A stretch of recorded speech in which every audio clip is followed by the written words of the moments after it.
It's 2 a.m. You're staring at the ceiling. Your alarm goes off in 4 hours. You feel like a broken machine. You think, what is wrong with me?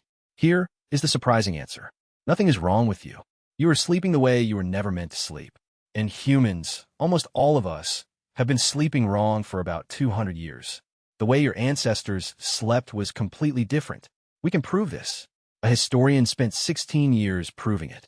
In a sleep scientist locked volunteers in a dark room for a month and watched them slowly remember. This is the strange, lost history of how human beings actually slept. And once you know it, that 2 a.m. wake-up you've been blaming yourself for starts to look like an old friend. Let's start by zooming out. For most of human history, you did not sleep in a bedroom. You did not sleep alone. You did not sleep through the night. You slept in a pile, around a fire, with everyone you loved, and you got up halfway through. Think about that. 8, 9, 10 people breathing slowly under the same blanket of warm air. Babies in the middle for safety. The oldest people on the outside because they slept the lightest and would notice the predator first. Someone always awake. Someone always feeding the embers. The fire was the bedroom. The tribe was the mattress. We slept like this with minor variations for hundreds of thousands of years. The bedroom with a door is younger than the Roman Empire. The pillow you are mad at right now is younger than that. Now here is the part that gets weirder. If you read any English letter, diary, doctor's note, or play from before about 1800, you keep tripping over two phrases. First sleep and second sleep. People refer to them so casually that for centuries nobody noticed they were even there. Then in the 1980s, a historian named Roger Ekirch was researching nighttime in pre-industrial England and started seeing the phrases everywhere. Chaucer used them. Virgil used them. A 9-year-old girl in a 1697 London criminal deposition casually mentioned that her mother woke up after her first sleep. Like everyone listening would know what that meant, because everyone listening did. Ekirch spent the next 16 years collecting these references. He ended up with more than 500 of them, from all across Europe, Africa, the Middle East, and the Americas. The pattern was the same everywhere. People went to sleep around 9 or 10 at night. They slept hard for about 3 to 4 hours. Then they woke up. And here's the wild part. They didn't panic. They didn't lie there fighting it. They had a name for the time they were awake. They called it the watch. For about an hour or two, in the dark middle of the night, an entire civilization was quietly awake. And they used the time. They prayed. They wrote poems. They visited their neighbors, who were also awake. Doctors recommended having sex during this window because, and I quote, they have more enjoyment and do it better. They smoked, they read, they brewed beer, they attended fires. Some people just stared at the embers and thought about their lives. Let's slow down and actually picture this, because it's so strange. It's the year 1500. You live in a stone cottage in rural England. You go to bed when it gets dark, maybe around 8 o'clock, because candles are expensive. You sleep for 4 hours. Sometime around midnight, you sit up. Your husband is also awake. Your neighbor across the lane has a candle on. You can see it through the window. You go outside and feed the chickens, which are confused but used to it. You come back in. Your husband is now reading the Bible by firelight. You boil some water and add some dried mint. You sit. You talk about nothing. Maybe you write a letter to your sister. Maybe you do nothing at all. After about an hour, you both yawn at almost exactly the same moment, blow out the candle, and crawl back into bed. You sleep until dawn. You wake up rested. You do not think anything about your sleep was unusual, because nothing was. This was not insomnia. This was the design. So what killed it? Two things mostly: gas lamps and factories. In the early 1800s, cities like London started getting public gas lighting. For the first time in human history, you could stay up reading or talking or working past sunset without burning a candle that cost half your wages. Bedtime got later.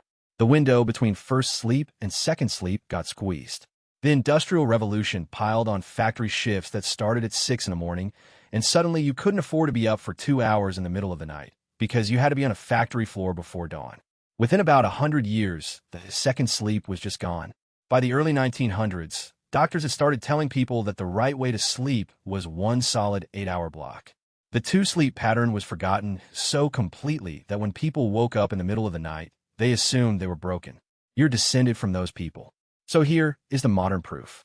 In the 1990s, a sleep researcher named Thomas Wehr at the National Institute of Mental Health ran a famous experiment. He took healthy volunteers and put them in a dark room for 14 hours every night. No light, nothing to do but sleep if they wanted. He kept them there for 4 weeks. In the first week, they crashed. 11 hours of sleep a night, just paying off their accumulated debt. By the 4th week, something amazing happened. They settled into 2 blocks of about 3 to 4 hours each, with a quiet wakeful window in the middle. Exactly what Ekirch had found in the medieval diaries. And during the wakeful window were measured their hormones. Their cortisol, the stress hormone, was low. Their prolactin, which is associated with calm, was high. He compared their state of mind to meditation. People were not bored or panicking. They were just calmly awake in the dark, in the middle of the night, the way our species had been for 200,000 years. In other words, your 3 a.m. wake-up is not a disorder. It's a memory. A long time ago, we made a video about how language took a very long time to arrive in human life. This is the opposite story. This is about something quiet that took a very long time to leave. And it left so recently that your great-great-grandfather probably still did it.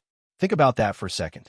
Your great-great-grandfather in 1860 or 1870 almost certainly woke up in the middle of the night sometimes, sat by a small lamp, and did not panic. Your great-great-grandmother probably joined him. They might have talked. They might have prayed. They might have just sat quietly. None of them, not one, would have thought to type the words, "Why can't I sleep through the night?" into anything.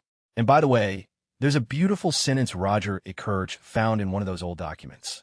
A 17th century English poet describing the wakeful window writes about it as a time, quote, when the mind is most clear. He's saying, this is the best time. This is when you think. This is when you see your life from the outside. This is a feature, not a bug. We have built a civilization that treats this exact window as a medical emergency. And every year we spend billions of dollars on pills, gummies, supplements, melatonin, earplugs, and masks, and white noise machines trying to suppress it. So what do you do at 2 a.m. when you have to be up in 4 hours and your brain won't stop? You stop fighting. You sit up. You go to a low light, not your phone, a real low warm light. You make something warm to drink. You read a few pages of a book that doesn't matter. You let yourself feel a calm, kind of awake. Half an hour, maybe an hour. Then you lay back down. For most of human history, your ancestors did this every single night, and they did not feel broken. They felt like people in a small, calm world. The next time you wake up at 3 a.m., try not to be afraid. For 200,000 years, that was when people fed the fire, looked at the stars, and quietly waited for the second sleep to come find them. Maybe yours is still on its way. One last thing. There's a strange comfort in knowing that the part of you that wakes up at 3 a.m., the part that feels broken and lonely and afraid, is the oldest part of you. It's the part that remembers a world without alarm clocks, without factories, without electric light, without the word sleep disorder. That part of you is not the problem. It's a survivor of something we lost, and it's waiting very patiently in the dark for you to stop fighting it. So tomorrow night, if you wake up, sit up, feed your fire, whatever your fire is. Be calmly awake for an hour, then lay back down. 200,000 years of your ancestors are nodding along with you.